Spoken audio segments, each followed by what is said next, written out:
नमो अर्हन्ताणं नमो सिद्धाणं नमो आयर्याणं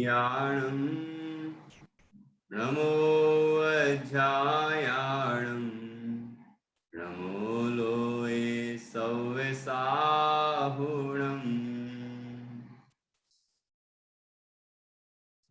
अरहंत सिद्ध साहु तिदयं जिण धम्म वयन पडिमाहु जिण निलयाय दिराय नव देवादिन्तु मे बोहि मंगलम भगवान वीरो मंगलम गौतमो गणी मंगलम कुंद कुंदाद्यो जैन धर्मोस्तु मंगलम सर्वमंगल मांगल्यम सर्वकल्याणकारकम प्रधानं सर्वधर्माणां जैनं जयतु शासनं जैनं जयतु शासनम्।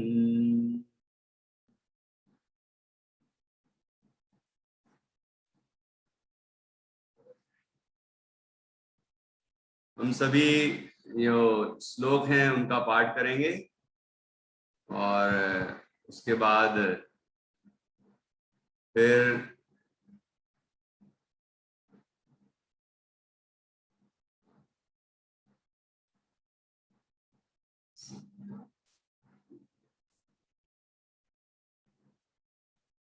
इसके बाद आगे की अपन चर्चा करेंगे।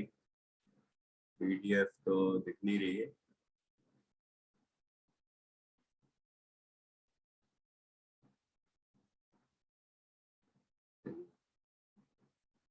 स्तोत्र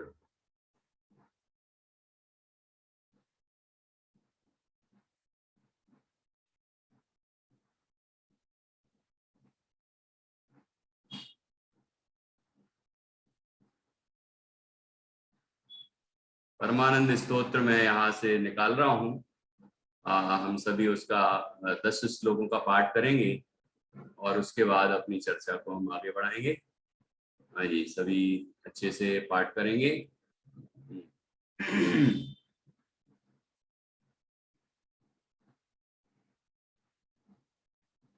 परमानंद संयुक्तम निर्विकारं निरामयं ज्ञानहीना न पश्यन्ति निज देहे व्यवस्थितम् अनंत सुख संपन्नम ज्ञानामृत पयोधरम ज्ञान अनंत वीर संपन्नम दर्शनम परमात्मनः उत्तमा निर्विकारं निराबाधं सर्वसंग विवर्जितं परमानंद संपन्नं शुद्ध चैतन्य लक्षणम् उत्तमा स्वात्म चिंता स्यात् मोह चिंता च मध्यमा अधमा काम चिंता स्यात् पर चिंता धमाधमा निर्विकल्पं समुत्पन्नं ज्ञानमेव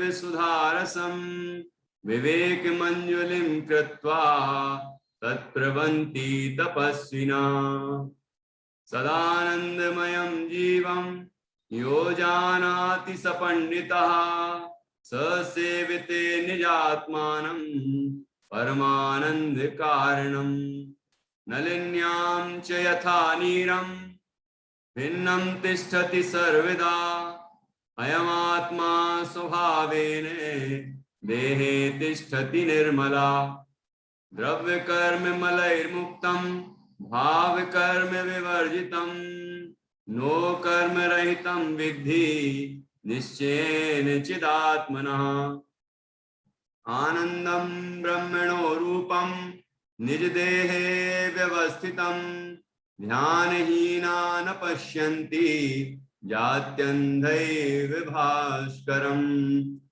सध्यानं क्रियते भव्यैर्मनो येन विलीयते तत्क्षणं दृश्यते शुद्धं चिच्चमत्कार लक्षणम् ये ध्यानशीला मुनया प्रधाना ते दुःखहीना नियमात् भवन्ति सम्प्राप्य शीघ्रं परमात्म तत्त्वं व्रजन्ति मोक्षं क्षणमेकमेव आनंद रूपं परमात्म तत्त्वं समस्त संकल्प विकल्प मुक्तं स्वभावलीना निवसन्ति नित्यं जानाति योगी स्वयमेव तत्त्वम्। इस तरह से 12 छंदों पर हमने चर्चा की है। अब इसके बाद ये 13वां 14वां यहाँ से हम अभी चर्चा इसकी आगे बढ़ाएंगे और यहाँ तक सभी को चर्चा समझ में आ गई होगी। किसी को कोई प्रश्न हो तो 2 मिनट में आप पूछ सकते हैं। उसके बाद हम 13वें छंद से चर्चा को आगे बढ़ाएंगे। किसी के मन में कोई प्रश्न हो इस संबंधी तो आप पूछ लें और उसके बाद हम आगे बढ़ें। हाँ जी, किसी कुछ पूछना है?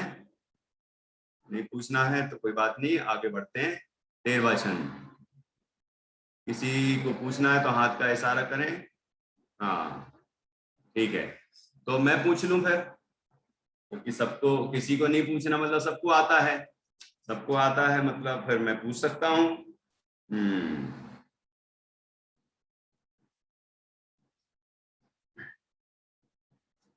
आत्मा का क्या स्वभाव बताया है?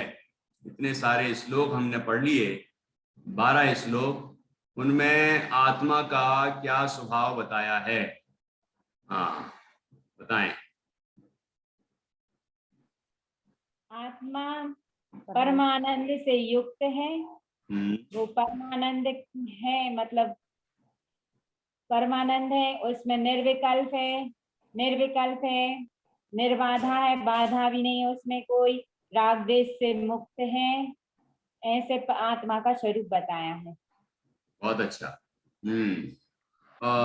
इतने ही पॉइंट बताए कि कुछ छूट गया है? आप बताएं अंजलि जी। हाँ, और कौन कौन से क्या क्या स्वभाव बताया है, और कोई बताएगा? समस्त विकल्प मुक्त है, समस्त विकल्प मुक्त है, स्वभाव में लीन है, निज स्वमेव की ध्यान में, निज स्वभाव में ही निज आत्म तत्व का चिंतन करती है। नहीं, स्वरूप क्या बताया? स्वरूप, ये तो विधि बता रही हैं आप। निर्विकार, वो तो बता दिया। क्या रह गया, क्या रह गया? कौन बताया? प्रतिष्ठा जी बताएंगे। क्या क्या छूट रह गया है वो पॉइंट बताएं। अनंत सुख से संपन्न है, अनंत बल से संपन्न है, और अनंत शक्ति है हमारी आत्मा में, और समस्त बाधाओं से रहित है, और समस्त परिग्रहों से भी रहित है, और निर्विकल्प है, बिना और भी कुछ रह गया है? मुख्य बात तो आ ही नहीं पा रही अभी तक। मुख्य पॉइंट जो आ ही नहीं पा रहा है ये तो है ही, लेकिन कुछ और भी है जो आना चाहिए आत्मा का स्वरूप में, वो मुख्य बातें हैं। हाँ महिमा बताएं। चित्त चमत्कार है, शुद्ध है, शुद्ध, और द्रव्य कर्म मतलब भाव कर्म, नौ कर्म से रहित है। और सदा भिन्न रहता है, जैसे कमल पे नीर भिन्न है, तो ऐसे विकारों से भी भिन्न है। और एक गुण, एक बात और रह गई है जो वहां आना ही चाहिए, वो नहीं आए तो ब्रह्म रूप है। ब्रह्म रूप। और फिर भी रह गया एक पॉइंट। हाँ चलिए, बहुत अच्छा। अब राजकुमारी जी हाथ खड़ा कर रही है, मतलब उनको पता है। हाँ जी, हाँ बोले, अनम्यूट करिए, अनम्यूट करके बोलिए। हाँ, आत्मा अपने देह देवल में विराजमान परम आनंद की अनुभूति करता है, परम आनंद में शाश्वत है, निर्विकार है, अपने आनंद स्वरूप में विराजमान है। ये अब रिपीट होने लगा। एक पॉइंट आपने बता दिया कि निज देह में है, ये ठीक है, लेकिन फिर भी एक बिंदु रह गया है जो सबसे ज्यादा महत्वपूर्ण है। जब आप लोगों को मालूम चलेगा कि हाँ, तो आप खुद फील करेंगे हाँ यार ये तो वाकई सबसे महत्वपूर्ण था। वो पॉइंट कौन बताएगा? आत्मा का स्वरूप बताने 12 छंदों में बताया है, तो इन 12 छंदों में आत्मा का स्वरूप आया, तो उसमें कौन सा बिंदु रह गया है जो आप सबने नहीं बोल पाया है, वो बताना है। हाँ बताएं, कौन बताएगा? हाँ गुस्सा जी बताएंगे। हाँ बताएं, हाँ अनम्यूट करके बताइए। हाँ अनम्यूट करिए पहले। हाँ उत्तम ध्यान करने वाले मुनि जो मुनि हैं, वे नियम से ही सभी दुखों से छूट जाते हैं तथा शीघ्र ही परमात्मा प्राप्त कर लेते हैं और नहीं, आत्मा का स्वरूप बताना है। आत्मा को प्राप्त करने की विधि नहीं बतानी अभी। स्वरूप में एक बिंदु ऐसा है जो सबसे महत्वपूर्ण है और वो छूट रहा है आप लोगों से। अच्छा मैं आपसे जैसे पूछूं, हाँ अधमावाल 4, जैसे मैं अभी हिंट देता हूं आपको।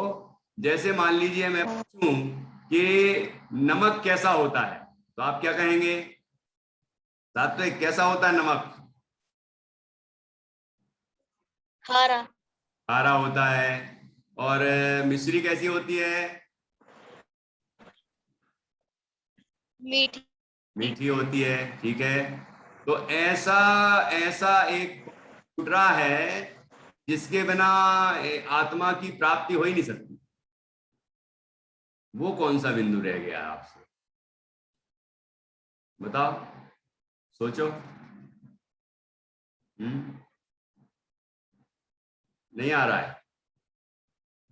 आएगा आएगा। हाँ जी,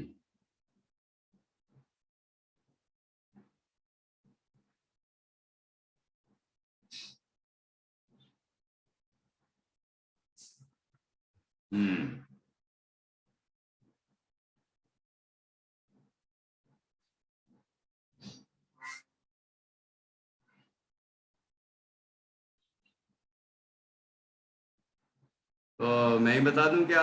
नहीं आ रहा हो तो? हाँ अब लगता है कि महिमा वो आ गया है। पंडित जी ध्यान के द्वारा ही उसको पहचान सकते हैं, लेकिन पहचानेंगे किस साधन से? वो पॉइंट आओ। आनंदमय है, सदा सदा आनंदमय है। अरे वो तो आनंदमय है, ठीक है, ये तो सारे बता दिए सारे पॉइंट, लेकिन एक बिंदु ऐसा छूट रहा है कि जिसके आनंदमय अनुभव ही नहीं आएगा। चैतन्य हाँ चैतन्य लक्षण है। हाँ बस यही है, मेन पॉइंट यही रह गया है। शुद्ध चैतन्य लक्षणम, ये आत्मा शुद्ध चैतन्य लक्षण वाला है। यदि ये बिंदु नहीं आए, हम शक्कर के मिश्री के बारे में बहुत बोले कि मिश्री चौकोर है या फिर आकार बताएं उसके, या फिर बताएं कि वो सफेद है ना, डिंगले के रूप में है, या और भी अनेक आप बताएं उसको, लेकिन मेन मुख्य बात नहीं बताएं कि वो मीठी होती है। तो फिर आप बताओ कि मिश्री की पहचान कैसे होगी, है ना, और मिश्री की उपलब्धि कैसे होगी? ऐसे ही शुद्ध चैतन्य लक्षणम, ये आत्मा का लक्षण शुद्ध चैतन्य है। तो चैतन्य जब तक नहीं पता होगा तब तक हम आत्मा को पहचानेंगे कैसे, है ना। उपयोगो लक्षणम, तत्वार सूत्र में आया उपयोगो लक्षणम। तो ये यहाँ ये शुद्ध चैतन्य लक्षणम, तो ये एक ही बात है। मतलब आत्मा ज्ञान लक्षण वाला है, शुद्ध चैतन्य लक्षण वाला है, उपयोग लक्षण वाला, एक ही बात है कि जहां जहां ज्ञान है वहां वहां आत्मा है। जब तक इस बात का निर्णय नहीं होगा तब तक अन्य जो स्वभाव बताए हैं उन बातों का भी निर्णय नहीं होगा। ठीक है, उन सब की प्राप्ति नहीं होगी, आनंद की भी प्राप्ति नहीं होगी। तो ये शुद्ध चैतन्य लक्षणम, ये सबसे महत्वपूर्ण आत्मा का स्वरूप है। ये लक्षण हमें आत्मा की प्राप्ति कराता है, लक्ष्य की प्राप्ति कराता है, इसलिए इस बिंदु को भी विशेष रूप से ध्यान रखना चाहिए। और अब ऐसे आत्मा को प्राप्त करने के लिए क्या उपाय करना चाहिए, अब उपाय बताएं। पहला तो प्रश्न हो गया आत्मा का स्वरूप क्या है। तो आपने पूरे 12 श्लोकों में से जो जो आत्मा का स्वरूप आया कि आत्मा परमानंद स्वरूप है, निर्विकार है, निराबाध है, निरामय है, नोकर्म द्रव्यकर्म भावकर्म से रहित है ना, सर्व संग से मतलब परिग्रह से रहित है, ये सारी बातें बताई और अंत में बताया शुद्ध चैतन्य लक्षण वाला है। ठीक है, चित चमत्कार लक्षणम, चैतन्य चमत्कार लक्षण वाला है, ऐसा आत्मा का स्वरूप यहाँ हमने समझा। ठीक है, अब वो आत्मा प्राप्त कैसे होता है, उसकी विधि क्या है, आत्मा को उपलब्ध करने की विधि बताइए। हाँ, कौन बताएगा? हाँ जी बताएं।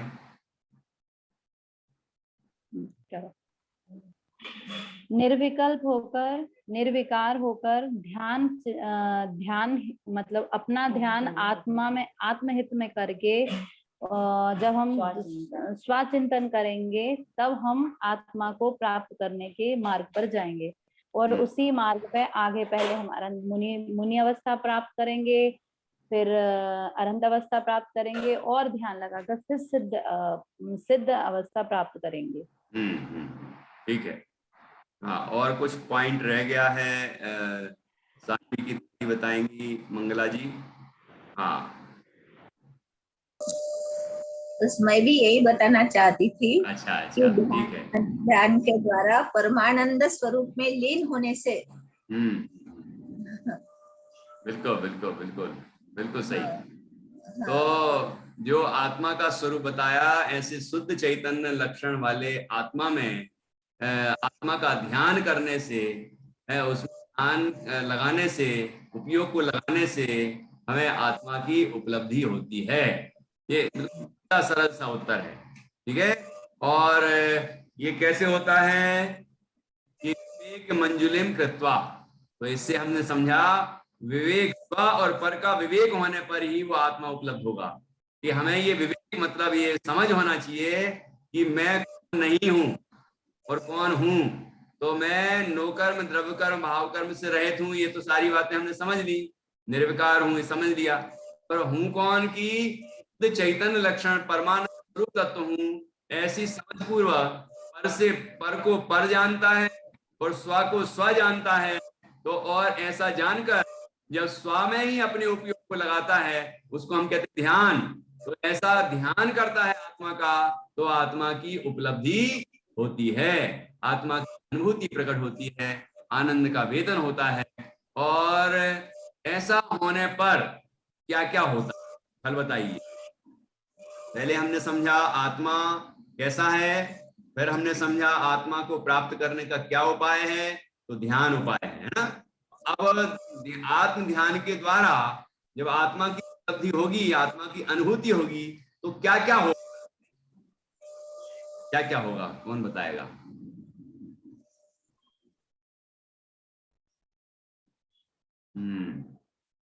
कोई बता सकता है? नहीं? हाँ बताएं। हाँ, मंगला जी बताएं। हमें ऐसा आनंद आता है कि जो कभी नष्ट नहीं होता।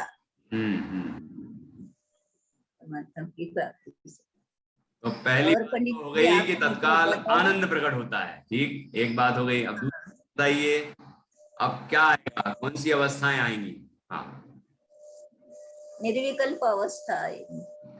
तो निर्विकल्प अवस्था में भी, बाहर में भी तो कोई अवस्था होती होगी, आत्मा की भी अवस्थाएं हैं, वो आत्मा की कैसे कैसे आगे बढ़ेगा, वो कहाँ तक पहुंचना है, वो सब आया है इतने 12 छंदों में, ये सारा विषय आया है। हाँ, 13वें 14वें स्थान में जाएगा। हाँ, 14वें स्थान से मुक्ति पाएगा। हाँ ठीक है, मतलब निराज बनेंगे, फिर अरहंत बनेंगे और फिर सिद्ध अवस्था की प्राप्ति करेंगे। इस तरह से आगे बढ़ते जाएंगे। और सिद्ध अवस्था में आत्मा का जो पूर्ण स्वरूप है वो पूर्ण रूप से उपलब्ध हो जाएगा। ऐसी चर्चा यहाँ पर आई है। तो इस तरह हमने फल भी समझ लिया, मतलब आत्मा का स्वरूप, आत्मा को प्राप्त करने का उपाय, और आत्मा को प्राप्त करने पर आत्मा किस किस रूप में प्राप्त होता है, मतलब मुनि अवस्था में और अरहंत अवस्था में और सिद्ध अवस्था में प्राप्त होता है, और असिद्ध अवस्था में आत्मा की पूर्ण उपलब्धि होती है। मतलब जैसा आत्मा का स्वरूप है वैसा का वैसा पूर्ण रूप से प्रकट हो जाता है और जीव शाश्वत आनंद को पाता है। ऐसा परम आनंद प्रकट होता है, अनंत आनंद, अव्ययवाद आनंद, शाश्वत आनंद, सादी अनंत काल अनंत आनंद होता है। ऐसी अवस्था प्रकट हो जाती है। तो वो ये फल है, ये फल है ना। सबसे पहले बताया आपने कि परम आनंद होता है, तो परम आनंद के स्टेप भी तो हैं। मुनि अवस्था में कितना आनंद है ना, फिर अरहंत अवस्था में कितना आनंद, फिर सिद्ध अवस्था में, तो इस तरह आनंद है। अब आप कहेंगे अरहंत अवस्था में और सिद्ध अवस्था में आनंद में फर्क है क्या? ये ऐसे तो कोई फर्क नहीं है, लेकिन उपचार है उसका कि अरहंत अवस्था में अनंत आनंद है, लेकिन सिद्ध अवस्था में अव्ययवाद अनंत आनंद कहा है। ठीक है ना, क्योंकि अभी 4 अघातीय कर्म भी शेष थे, तो उनका भी अभाव हुआ, और वो जो वेदनी कर्म है ना, वो भी नष्ट हुआ, जो कि उपचार से दुख का निमित्त कहा जाता था, सुख दुख में निमित्त बनता था, तो वो भी पूर्ण रूप से नष्ट हो गया। तो उनको अव्ययवाद आनंद की उपमा दी गई भगवान सिद्ध के। इसलिए ये पूर्ण रूप, मतलब सर्व प्रकार से अव्ययवाद अनंत आनंद सिद्ध अवस्था में होता है, सिद्ध अवस्था। इस तरह से यहाँ हमने चर्चा की कि किस तरह से साधना करने पर मोक्ष की उपलब्धि होती है, ये चर्चा यहाँ पर आई। अब हम आगे बढ़ते हैं 13वें छंद से। इस तरह आप अच्छे से और अभ्यास करें तो निश्चित रूप से इस परमानंद स्तोत्र का भाव और भाषित हो सकेगा। तो अब हम आगे बढ़ते हैं। 13वां छंद है, आत्मा का स्वरूप यहाँ भी बताया है, और इसके बाद और भी सुंदर चर्चा है। देखिए, हाँ जी, पढ़ते हैं अपन। वैसे तो अब सबके पास किताबें दिख रही हैं, तो स्क्रीन शेयर नहीं करें तो चलेगा? सबके पास है ना किताब? कोई लिखता है? हाँ, लिखते हैं एक आदमी। ठीक है, तो थोड़ी देर में आप लिख लेना, और जिससे फिर अपन चर्चा कर सकेंगे। हाँ जी, हाँ, 13वां काव्य है, देखिए। चिदानंदमयम शुद्धम, दिख रहा है ना 13वां की निशान लगाऊं?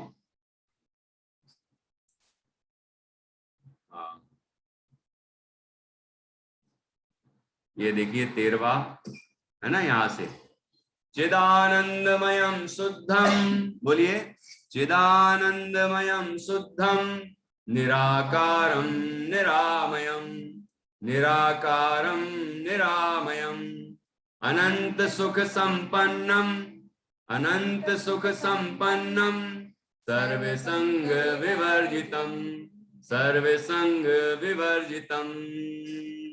ये 13वां काव्य है, 13वां छंद या 13वां श्लोक है। इसमें भी आत्मा का ही स्वरूप बताया गया है, और ये बहुत सारे शब्द पूर्व परिचित हैं जो पहले के छंदों में आ चुके हैं, और जल्दी से ही समझ में आ जाएंगे कि चिदानंदमयम शुद्धम, कि चैतन्य, चिदानंद चैतन्य और आनंदमय है आत्मा, और शुद्ध है। ठीक है, चिद से चित बना, मतलब संधि विच्छेद करने पर, और यहाँ आनंदमयम, चैतन्य और आनंदमय, जैसे कहते हैं मैं ज्ञानानंद स्वभावी हूँ, तो वो बात यहाँ आ गई। चैतन्य रूप हूँ, आनंद रूप हूँ, शुद्ध हूँ, निराकारम, निराकार। अब निराकार का के 2 अर्थ होते हैं वैसे। एक तो आकार का मतलब होता है ये रूपी, है ना, दिखना। तो एक निराकार का मतलब होता है वो आकार ही ना होना, मतलब जो प्रदेशत्व गुण के कारण। तो वो अर्थ नहीं होता। कोई भी वस्तु हो वो निराकार नहीं होती, मतलब क्योंकि सब वस्तुओं में प्रदेशत्व नाम का गुण होता है, और प्रदेशत्व गुण के कारण सभी का कोई ना कोई आकार अवश्य होता है। इसलिए ऐसा तो बिल्कुल नहीं है कि कोई भी आकार ही नहीं होगा। जैन दर्शन स्यादवादमयी है ना, तो आत्मा को निराकार कहा, तो निराकार का अर्थ क्या समझना कि कोई भी आकार नहीं होता, वो नहीं समझना। कि निराकार का मतलब यहाँ पर है ये शरीर रूपी आकार, ये रूपी मतलब आंख से दिखे, है ना, स्पर्श रस गंध वर्ण में जो रूप आता है ना, रूप उस तरह का आकार नहीं है। स्पर्श रस गंध वर्ण में मई जो पुद्गल होता है वो साकार होता है, और आत्मा अरूपी है, इसीलिए उसको निराकार कहा जाता है। लेकिन शरीर के आकार है ना, और जब शरीर से मुक्त होता है तो अंतिम शरीर से किंचित न्यून पुरुषाकार रहता है। तो वैसा कि सर्व प्रकार से निराकार हो, सर्वथा निराकार हो, ऐसा नहीं है। ठीक है ना, ये रूपी आकार नहीं है, इसलिए निराकार कहा है। ठीक है, और एक आकार का अर्थ भेद भी होता है, मतलब ऐसे ज्ञान साकार होता है, मतलब वस्तुओं को भिन्न भिन्न भिन्न भिन्न जान लेता है। तो उस अपेक्षा से भी ज्ञान गुण का ज्ञान का जो विषय है पदार्थ, वो साकार होता है। तो ऐसे आकार का अर्थ जहां जहां आए तो वहां अलग अलग समझना। यहाँ पर क्या अर्थ है कि निराकार मतलब आकार से रहित। तो कौन से आकार से रहित? कि रूपी आकार से रहित है। ये शरीर से रहित, शरीर नहीं है ना आत्मा, आत्मा शरीर से रहित है। और ये स्पर्श रस गंध वर्ण वाला जो रूप है, इस रूप से रहित है। वो पुद्गल के जो गुण हैं उन पौद्गलिक गुणों से रहित है, इसलिए आत्मा निराकार है। ठीक है, ये समझना है। निरामयम पहले भी आया है। निरामयम मतलब होता है निरोग, रोग से रहित है आत्मा। कोई भी रोग, मानसिक रोग, शारीरिक रोग आत्मा के नहीं होते। आत्मा तो शुद्ध चैतन्य होता है, ऐसा बताया है यहाँ। और अनंत सुख संपन्नम, ये अनंत सुख से संपन्न है आत्मा। आत्मा का स्वभाव अनंत सुख स्वरूप है ना। जो आत्मा के स्वरूप का अनुभव करेगा उसे अनंत सुख की प्राप्ति हो जाएगी, क्योंकि स्वभाव में अनंत सुख है तो प्रकट भी अनंत सुख ही होगा।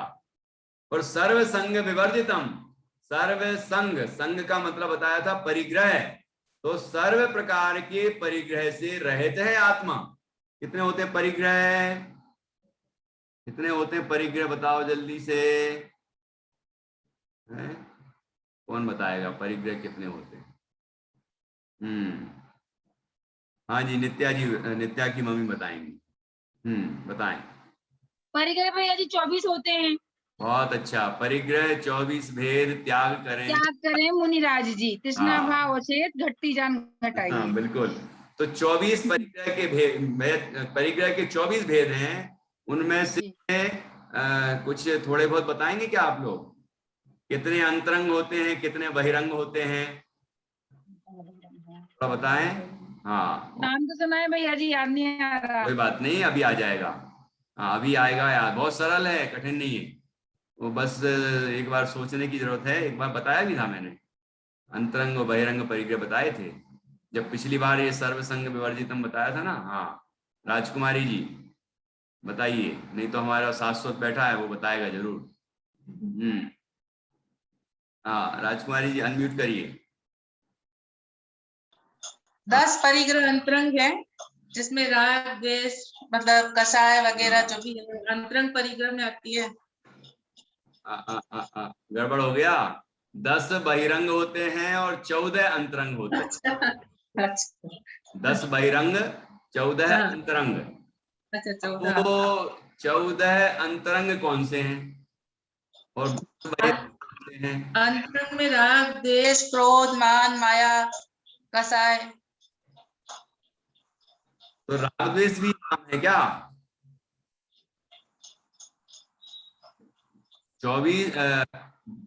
14 जो कसाय मतलब अंदर के विकार हैं, अंतरंग परिग्रह हैं, उनको राग बांटा जा सकता है, लेकिन वो राग द्वेष नाम के शब्द उसमें नहीं है 14 में।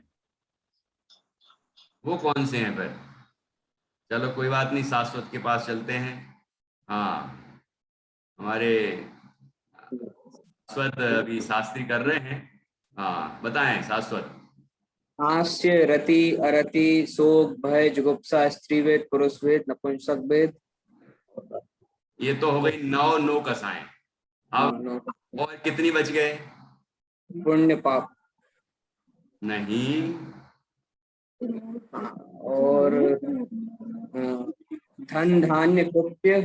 नहीं वो तो बहिरंग है, अंतरंग बताओ पहले। तुम्हें याद है क्या? आज क्या हो गया, विद्वान लोग बता नहीं पा रहे। कोई बात नहीं, सीखेंगे, हम लोगों को भी नहीं आता था, कभी कभी अचानक कोई सवाल पूछ लेते थे। हाँ आएगा, लेकिन महिमा को आ रहा है क्या? हाँ बताएं। पंडित जी, मिथ्यात्व और 4 कषाय क्रोध मान माया लोभ। ये रह गया था, है ना? मिथ्यात्व, क्रोध, मान, माया, लोभ, 5 हो गई। और उसके बाद 9 नो कसाएं, तो 9 और 5 कितने होते हैं? 14।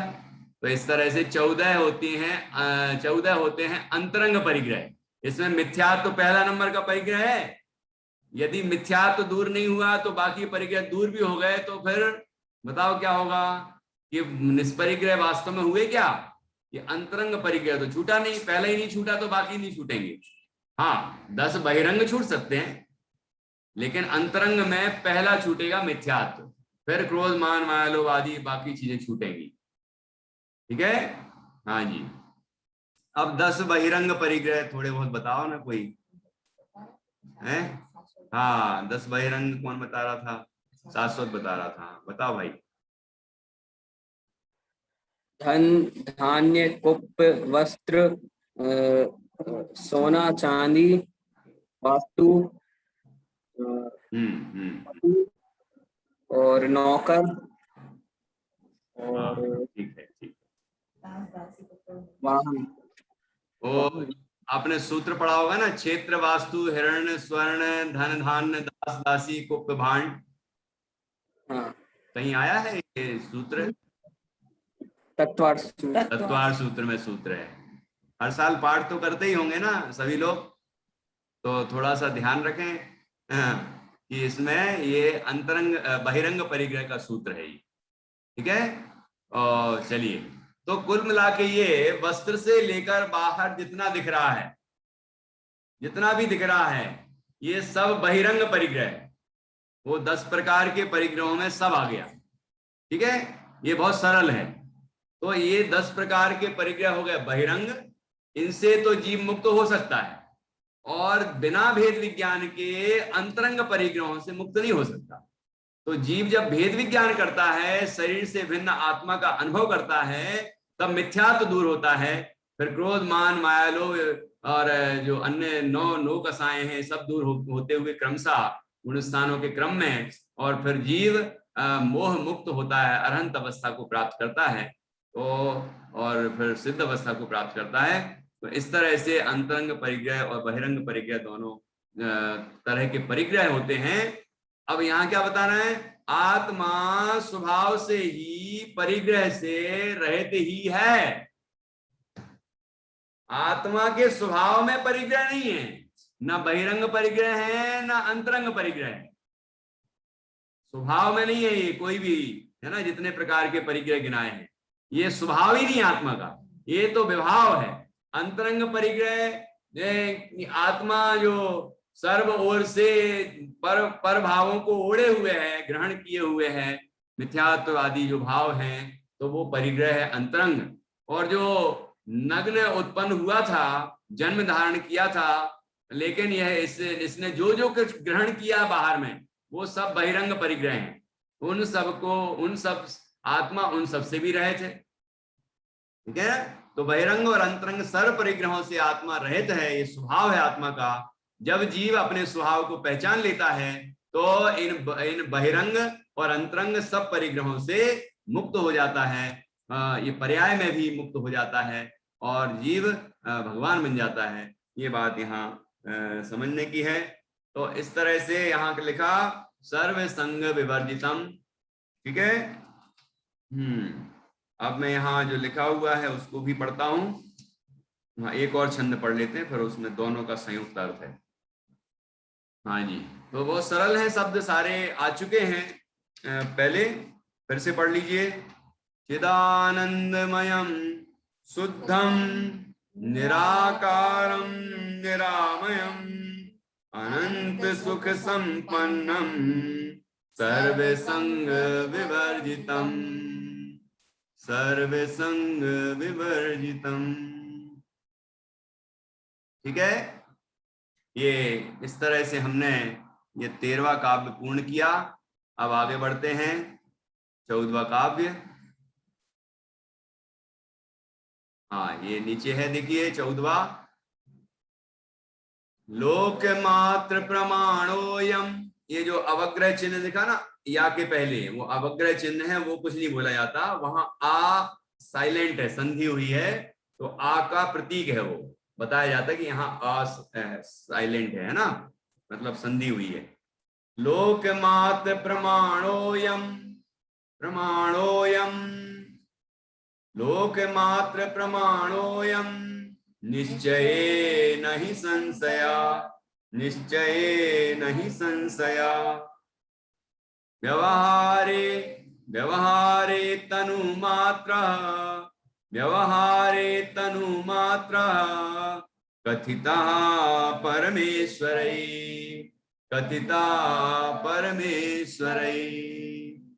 क्या लिखा है, क्या कह रहे हैं, आत्मा का स्वरूप क्या बताया यहाँ पर। लोकमात्र प्रमाणोयम, अयम अयम मतलब यह लोकमात्र प्रमाण, कि लोकमात्र प्रमाण है, लोक प्रमाण है, आत्मा लोक प्रमाण है, मतलब 3 लोक में जितने प्रदेश हैं उतना प्रदेश वाला आत्मा है। यदि आत्मा फैले, जब केवली समुद्घात होता है ना, तो आत्मा पूरे मूल शरीर को छोड़े बिना पूरे 3 लोक में फैल जाता है।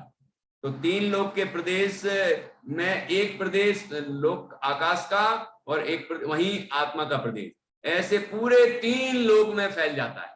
तो इतनी क्षमता है प्रदेशों की और इतनी संख्या है, ठीक है ना, ये असंख्यात है।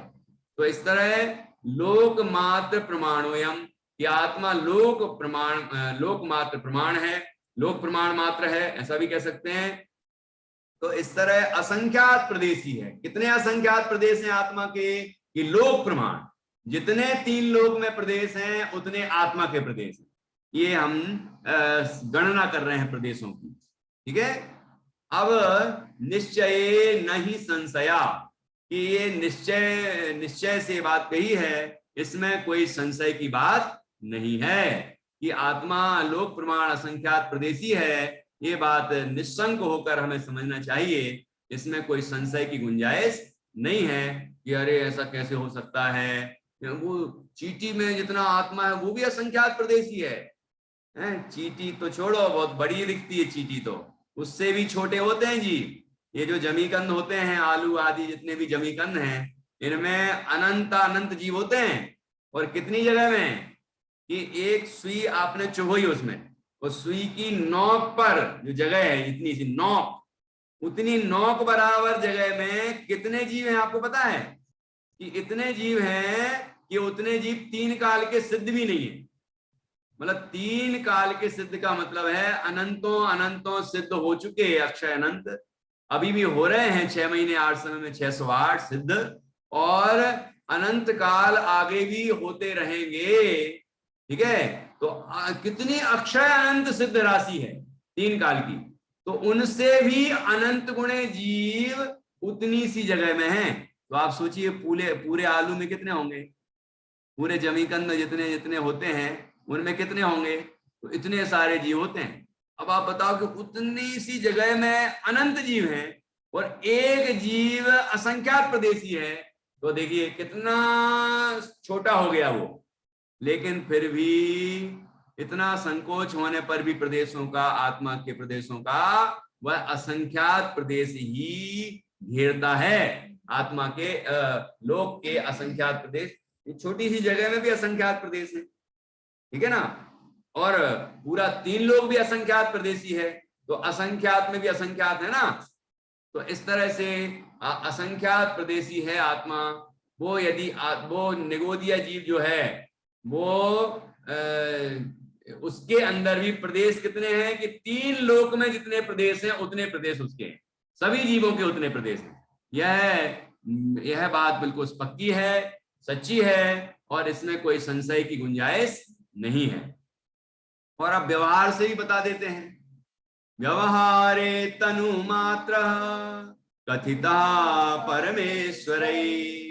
और व्यवहार नए से कहते हैं कि वह तनु मात्र, तनु मात्र मतलब तनु का अर्थ होता है शरीर, इस शरीर मात्र है मतलब शरीर प्रमाण है। संसार अवस्था में जितना छोटा शरीर मिलता है आत्मा उतना अधिक संकुचित हो जाता है, प्रदेश उसके सिकुड़ जाते हैं और संकुचित होकर उतने शरीर प्रमाण हो जाता है। अपना जो शरीर है उस प्रमाण पूरे में आत्मा है ना। हाथी का शरीर है, बेल मछली होती है, स्वयंभू रमण समुद्र में महामत्स्य होते हैं। तो जितना बड़ा शरीर होगा, जितना छोटा शरीर होगा, उस प्रमाण आत्मा संकोच विस्तार कर लेता है।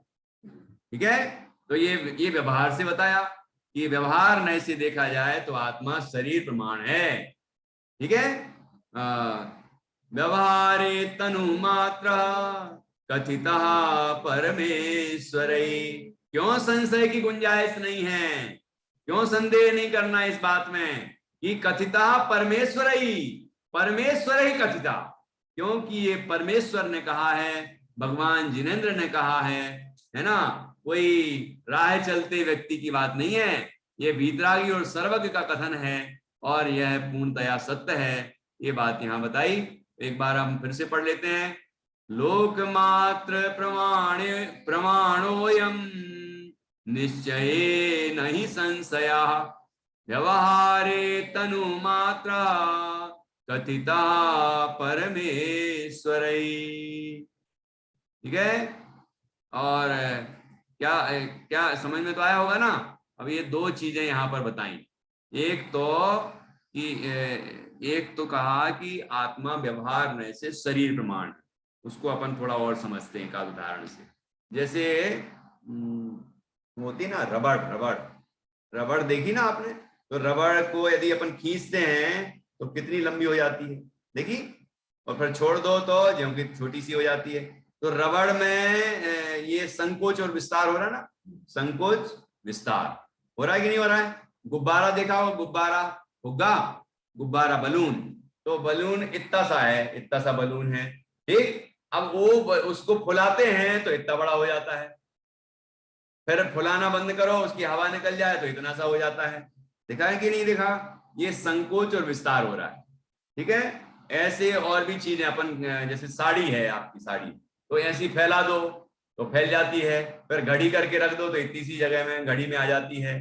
तो ये संकोच और विस्तार हो रहा है। जैसे इन वस्तुओं का संकोच विस्तार हो रहा है, ऐसे ही आत्मा का भी संकोच विस्तार होता है ना। तो आत्मा जैसा शरीर मिला उस प्रमाण संकुचित हो जाता है, उसके प्रदेश उतने घनिष्ठ हो जाते हैं, सघन हो जाते हैं। प्रदेश कम ज्यादा नहीं होते, ध्यान रखना। प्रदेश तो असंख्यात ही होते हैं, लोक प्रमाण असंख्यात ही होते हैं, इतनी ही प्रदेशों की संख्या रहती है, लेकिन वह संकुचित हो जाता है और विस्तृत हो जाता है, बस इतनी बात है। संख्या तो उतनी है, प्रदेश तो उतने ही रहते हैं। ये निश्चय से बात, मतलब वास्तव में बात कितनी है कि वो तो लोक प्रमाण असंख्यात प्रदेशी ही रहता है, लेकिन संकोच विस्तार के कारण जैसा शरीर मिलता है, जितना आकार का शरीर मिलता है, उस प्रमाण वह संकोच और विस्तार कर लेता है। ठीक है, जब केवली समुद्घात होता है तो पूरे 3 लोक प्रमाण भी फैल जाता है ना। जितना 3 लोक का वर्णन आपने सुना होगा ना, 343 घनराजु प्रमाण, उतना पूरा फैलता है आत्मा, और कर्मों की स्थिति बराबर करके फिर वापस संकुचित होता है, और फिर अघातीय कर्मों को आयु प्रमाण करके और उसको चारों कर्मों को इकट्ठा नष्ट करके सिद्ध बन जाते हैं। तो किन्हीं जीवों का होता है, सबके नहीं होता, सभी केवलियों के नहीं होता। जिन केवलियों के आयु मान लीजिए, उदाहरण आयु मान लीजिए 5 मिनट की बची है, ठीक है, और नाम कर्म 10 मिनट का है, गोत्र कर्म मान लीजिए 3 मिनट का बचा है, और जो वेदनी कर्म है वो मान लो 15 मिनट का बचा है, ये उदाहरण की बात है। अब आयु पूरी हो जाए तो फिर क्या होगा, वो कर्म कहाँ लेके जाएंगे, क्योंकि आयु गई तो बस, तो बाकी जो कर्म ज्यादा कम ज्यादा हैं, कोई पहले ही नष्ट हो जाएगा, कोई बाद में नष्ट हो जाएगा। बाद में कहां से नष्ट होगा, जब आयु चली जाएगी तो। इसीलिए क्या होता है, ये सहज प्रक्रिया है, स्वाभाविक, कि ऐसी स्थिति में आत्मा के प्रदेश मूल शरीर को छोड़े बिना पूरे 3 लोक में व्याप्त हो जाते हैं, 4 स्टेप में, है ना, 4 उसके बिंदु कहे हैं, तो वो पूरे 3 लोक में फैल जाता है। और यहाँ कर्मों की स्थिति बराबर आयु के बराबर, मतलब सबकी स्थिति 5 मिनट की हो जाती है, उदाहरण है ये। तो सबकी स्थिति एक सी हो जाती है आयु के बराबर, और एक साथ ही जैसा आयु का समय है, वो आयु का समय पूरा होते ही सारे कर्मों का नाश करके अघातीय कर्मों का, चारों का, और सिद्ध हो जाते हैं। अब जब सिद्धों के, जब अरहंतों की ऐसी स्थिति होती है कि आयु गई तो बस शरीर गया, तो हम कैसे सोच रहे हैं कि आयु तो आयु मतलब आयु की बात हम नहीं सोच रहे हैं, लेकिन ये सोच रहे हैं कोई बीमारी से नहीं मर जाए, कोई इससे नहीं मर जाए, फिर पता नहीं कोई डॉक्टर बचा लेगा, ये बचा ले। जब समय सारथी में लिखा है निज आयु 6 से मरण हो, यह बात जिन पर ने कही है, तुम बचा के मार कैसे सकोगे जब आयु दे सकते नहीं। जब आयु नहीं दे सकते किसी को तो बचा कैसे सकते हो। जब तुम आयु जब हर सकते नहीं तो किसी को मार कैसे सकते हो। तो निज आयु 6 से मरण हो, यह बात जिन पर ने कही। ऐसी कहा निज आयु से जीवित रहे, यह बात जिन पर ने कही। जिनेन्द्र भगवान का कथन है, आयु गई तो शरीर रह ही नहीं सकता, अरहंतों का भी नहीं रह सकता। तो फिर जब आप बताओ अरहंतों का नहीं रह सकता तो हमारा कैसे रहे। हम बड़े बहुत बुद्धिमान हैं, बड़े पुरुषार्थी लोग हैं, हम तो रख लेंगे। आयु भले ही 5 मिनट की रहे, लेकिन हम तो डॉक्टर की कृपा से 10 मिनट जीवित रह जाएंगे। एक समय भी जीवित नहीं रह सकते। एक समय जीवित नहीं रह सकते मतलब इस शरीर में नहीं रह सकते। जीवित तो आत्मा हमेशा ही रहता है, लेकिन जिसको हम व्यवहार से जीवन मरण कहते हैं वो जीवन नहीं रह सकता। मतलब इस शरीर में के साथ जो जीवन कहलाता है वो शरीर के साथ जीवन नहीं रह सकता। आयु 6 हुई और गए मतलब इस शरीर को छोड़ के चले गए दूसरी जगह, ठीक है। और आयु है तो महामारी नहीं, महामारी का महामारी नहीं आए तो भी आपका शरीर नहीं छूट सकता। याद में आया कि नहीं आया। ये बात का विश्वास करना चाहिए, निस्संग लिखा ना, इसमें कोई संशय की बात नहीं, ऐसे इसमें भी कोई संशय की बात नहीं। तो इस तरह से यहां लिखा कि आत्मा समुद्घात की स्थिति में जरूर अन्य थोड़े से प्रदेश विस्तार रूप होते हैं, है ना, मूल शरीर को छोड़ते नहीं है, लेकिन बाहर भी निकलते हैं। 7 तरह के जो समुद्घात हैं उनका कोई विशेष पार्ट अपन चैप्टर बनाएंगे और उसको समझेंगे। तो ऐसी स्थिति में अब शरीर से बाहर निकलते हैं प्रदेश और संकुचित भी हो जाते हैं वापस। ये अन्य मत में कई लोग ऐसे मत क्यों मानते हैं कि आत्मा सर्वव्यापक है, ब्रह्म सर्वव्यापक है, क्योंकि आत्मा जो केवली भगवान है वो किसी के ऐसी स्थिति बनती है कि उनके प्रदेश पूरे 3 लोक प्रमाण फैलते हैं।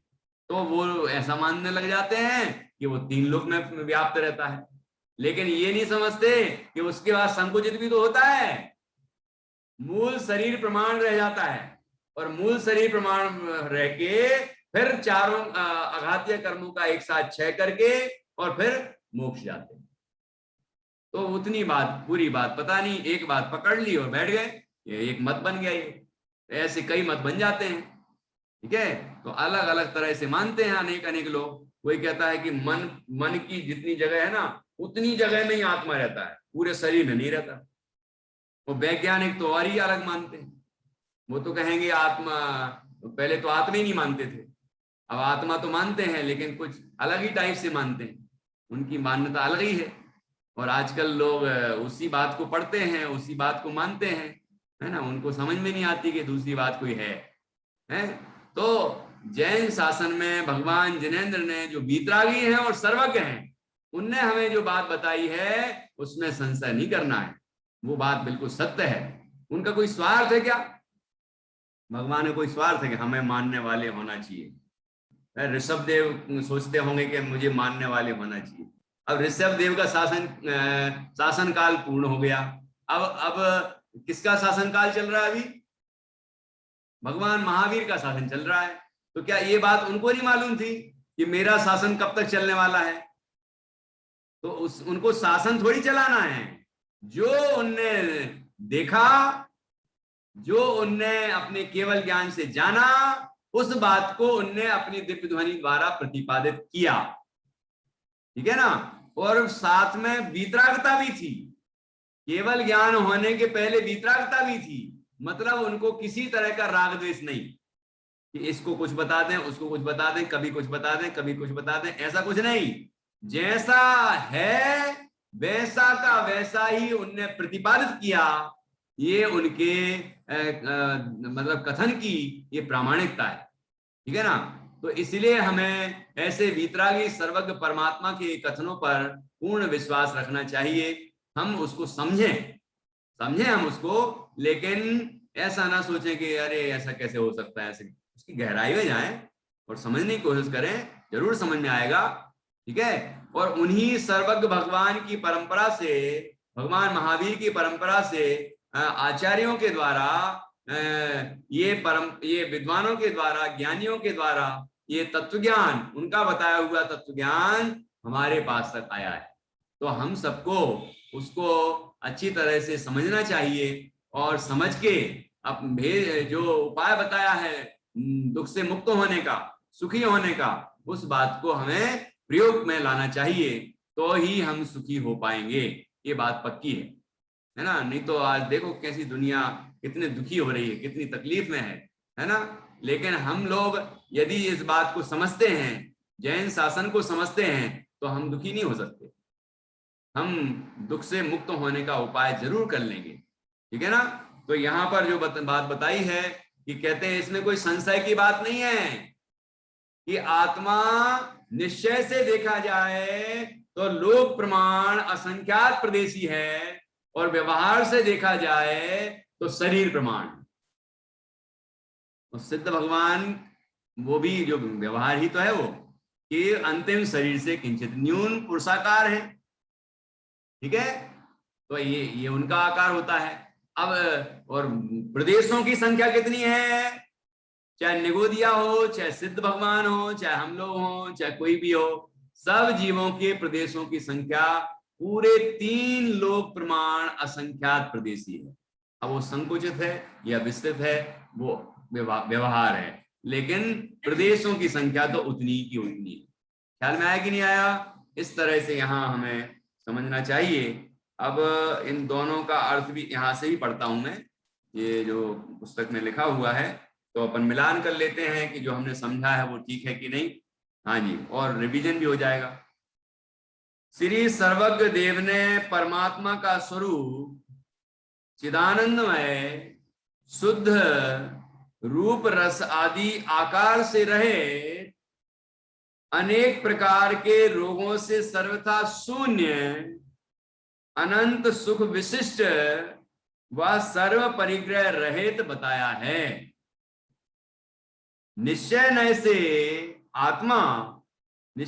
से आत्मा का आकार लोकाकाश के समान असंख्यात प्रदेशी तथा व्यवहार नय से प्राप्त छोटे व बड़े शरीर के समान बताया है। ठीक है, व्यवस्थित है, पूरा अर्थ अपन ने जो समझा है वही है। हाँ जी, इस तरह से हमने ये बात समझी है। अब समय अपना हो गया है, इसलिए अगला श्लोक हम कर लेंगे। और अब आगे आने वाले जो श्लोक हैं 3-4 बहुत सरल हैं, तो उनको हम एक साथ भी ले सकते हैं कल, और अपन और आगे बढ़ेंगे। और मुझे लगता है कि 2-4 दिन में ये विषय पूर्ण हो जाएगा। तो आप लोग अगला विषय, वैसे अपन पाठ लेने वाले हैं आगे, तो कौन से पाठ लेना है, क्या लेना है, वो लोग आप लोग सुझाएंगे तो आपको एक विशेष हर्ष होगा कि देखो हमने कहा था और वही ले लिया, तो बड़ी खुशी होगी आपको और आनंद भी आएगा। हाँ जी, महिमा क्या कह रही है?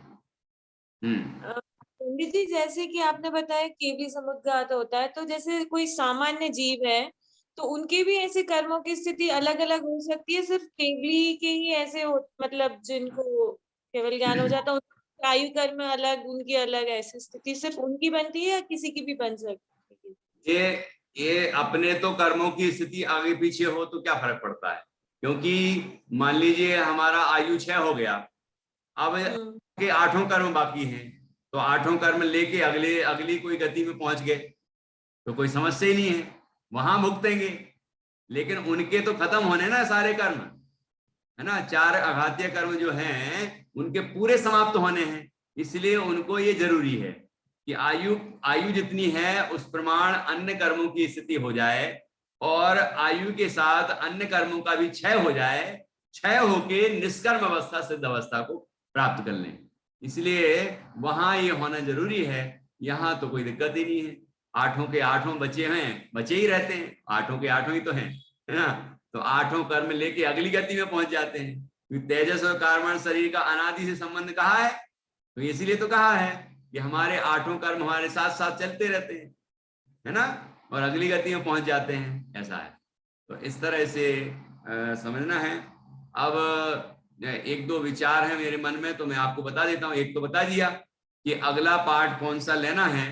अभी इस क्लास में हमारा विचार है कि और जो स्तोत्र हैं, जैसे महावीराष्टक है, मंगलाष्टक है, और भी इस पाठ हैं, है ना, समाधि मरण पाठ है और आलोचना पाठ है, और भी अनेक पाठ चलते हैं ना। तो जो हमारे रूटीन में पाठ हम करते रहते हैं, तो उनका भाव क्या है उस पर हम चर्चा करने का विचार कर रहे हैं इस क्लास के अंतर्गत।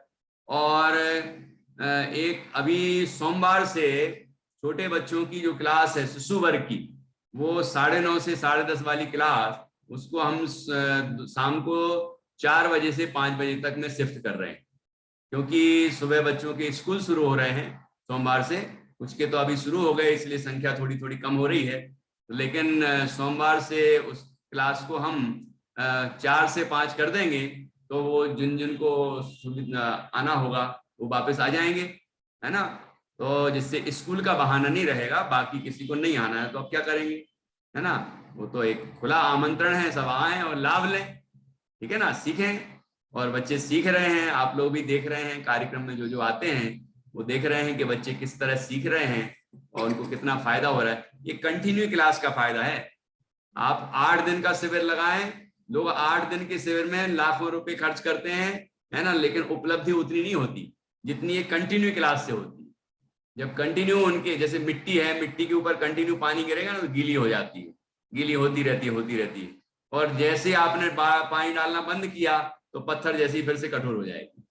तो ऐसे यहाँ है, ये बार बार लगातार जो तत्व ज्ञान का अमृत उनको पिलाते हैं तो उनके अंदर संस्कार आते हैं, है ना, उनको याद भी होता है, समझ में भी आता है, और उनकी सोच भी उस तरह की तैयार होती है, और फिर वो संस्कारित होते हैं और आगे धर्म के मार्ग में, मोक्ष मार्ग में आगे बढ़ते हैं। इसलिए जो भी अभिभावक गण यहाँ पर हैं वो उनको अपने बच्चों को रेगुलर क्लास अटेंड कराना चाहिए, समय उनके हिसाब से कर देंगे, है ना। और ऐसा भी करेंगे कि बाद में 1 जुलाई से सोच रहे हैं, या और पहले भी कर दें, तो 2-2, 3-3 दिन कर देंगे। 4 से 5 में 3 दिन किसी शिशु वर्ग की, 3 दिन बाल वर्ग की। तो जिनको 3 दिन पढ़ना है तो 3 दिन पढ़ें, जिनको 6 दिन पूरे पढ़ना है तो पूरे पढ़ लें, कोई दिक्कत नहीं। तो 1 घंटा तो कम से कम 23 घंटों में 1 घंटा तो उनको निकालना ही चाहिए, जिससे कि वो तत्व ज्ञान को और गहरे से समझ सकें और उनका कल्याण हो, ठीक है।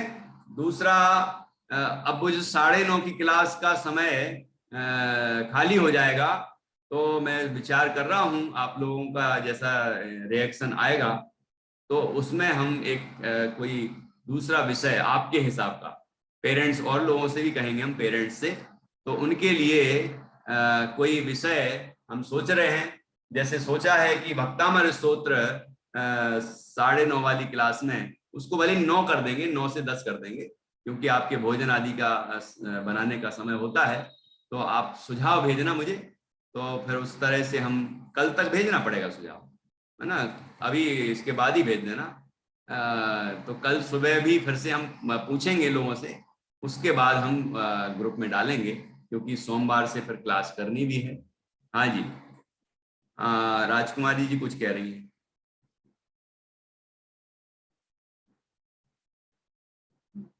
अनम्यूट करिए। सुबह की क्लास से मैं वंचित रह जाऊंगी सर, पंडित साहब। हाँ जी, क्या सुबह की क्लास चलेगी तो मैं वंचित रह जाऊंगी। वंचित रह जाएंगे? अच्छा अच्छा, हाँ, नहीं अब शाम तो वंचित रहेगा और कोई कोई नए जुड़ेंगे, नए भी जुड़ेंगे। नहीं, हम इस क्लास से रह जाएंगे, मेरी भी स्कूल शुरू हो जाएगी। अच्छा अच्छा अच्छा, ठीक है। आप टीचर हैं क्या? हाँ जी। अच्छा, बहुत बढ़िया। चलो, हम लोग भी टीचर ही हैं। तो शाम और की जब क्लास तक, अच्छी है ना सबके लिए। हाँ, चलिए कोई समय सुझाना आप सुबह का। और हाँ जी, कुछ और, क्योंकि ऐसा दोपहर में भी चर्चा हुई थी कि 90% लोगों को भी यदि समय सूट होता है तो भी वो समय रख देना चाहिए। हाँ जी, तो आप लोग भी बताना कि कितने लोग आ सकते हैं, और मैं और सुबह जब बोलूंगा तो और भी नए लोग तैयार होंगे। किसी को सुबह सूट होता है, किसी को शाम को सूट होता है, तो कोई सुबह का लाभ ले, कोई शाम का लाभ ले। हाँ जी, हाँ, अंजलि जी कुछ कह रही हैं, बताएं म्यूट करके। हाँ जी, हम लोग भी वही कह रहे हैं। हाँ, हम लोग भी वही कह रहे हैं कि शाम की क्लास ही ले पाते हैं, सुबह की क्लास नहीं ले पाएंगे। अच्छा, तो शाम को तो चलेगी ही। हाँ, अब चलो, लोग भी बोल रहे हैं। हाँ, 1 मिनट, महिमा भी कुछ कह रही है।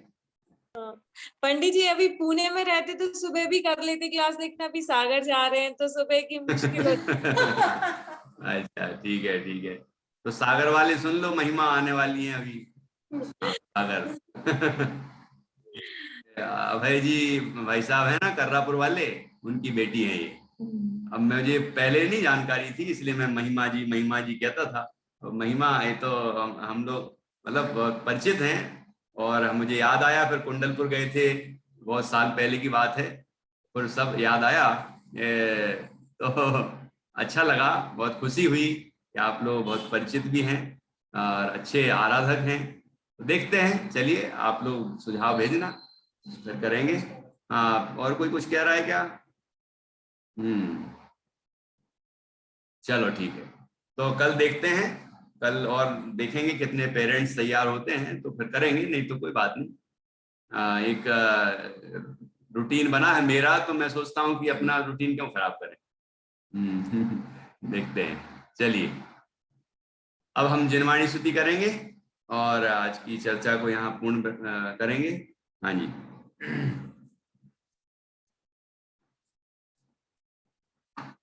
निज निधि निज में बताई, यह अनंत उपकार है, उसके लिए जिनवाणी माँ को वंदना 7 बार है, वंदना 7 बार है। सभी 9 बार नमो का मंत्र के माध्यम से काय उत्सर्ग करेंगे।